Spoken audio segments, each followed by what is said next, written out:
I started noticing something strange about loneliness. It wasn't living only at the bottom of society. It wasn't living only at the top. It was living everywhere. But for different reasons at the bottom, people aren't heard because they don't matter. No money, no platform, no proof of value. You speak truth, but the world hears silence because your life doesn't look impressive enough. At the top, people aren't heard either. Michael had the stage, Bieber had the world, millions of voices screaming their names, but nobody listening to their humanity. They weren't humans anymore, they were products, brands, mirrors for other people's dreams. So I realized something uncomfortable. Loneliness isn't about being alone. It's about being filtered. We say humans are complex, emotional, spiritual, contradictory, deep.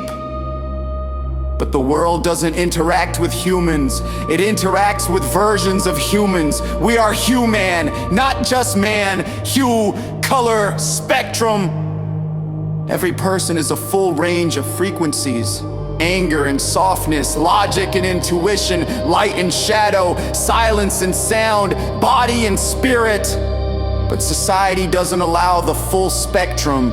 It selects one color and calls it reality. For the last 20 years, the dominant hue has been distraction, party, club, flex, consume, perform. That wasn't culture by accident. That was regulation by rhythm. If the beat is loud enough, nobody hears the questions. If the lights are bright enough, nobody sees the emptiness. If the vibe is constant enough, nobody feels the loneliness underneath it.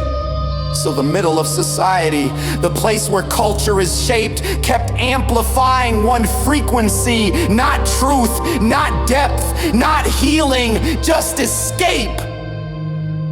And here's the part that changed everything for me.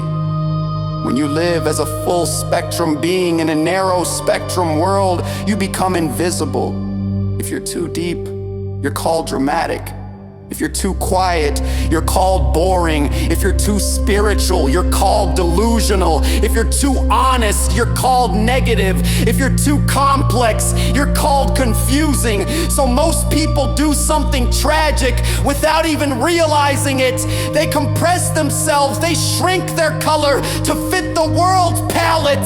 They mute their emotional range, they simplify their thoughts, they hide their questions, they laugh at pain. They party through emptiness, not because they're fake, but because survival in a narrow world requires becoming narrow. That's why the bottom feels unheard. That's why the top feels isolated. That's why the middle feels restless. Different positions, same distortion.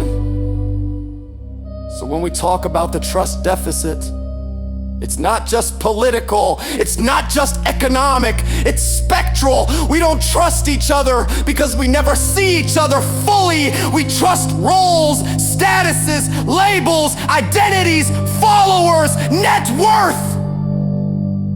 But we don't trust the full spectrum of the human, because if we did, we would have to admit something terrifying: that no single lifestyle, no single culture, no single rhythm can hold the totality of what it means to be alive. The world is not broken, it's just colorblind, and Hue-Man is waking up to the fact that we were never meant to live in one shade of life.